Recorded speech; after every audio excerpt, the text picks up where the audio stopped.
Save this video one day, you may need it. All right, first thing you want to do is locate your spare. Then you want to get your jack and locate your jacking points on the car. There should be a little notch right here to show you where you should jack it up at.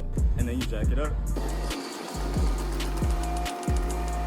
Then you're gonna want to take your tire iron, or if you're lucky enough to have a cordless impact, then take off the wheels.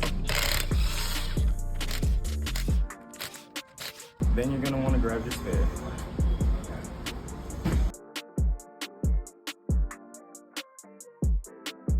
You're gonna want to line it up with the lugs. Then you're gonna kind of want to start them in a start pattern.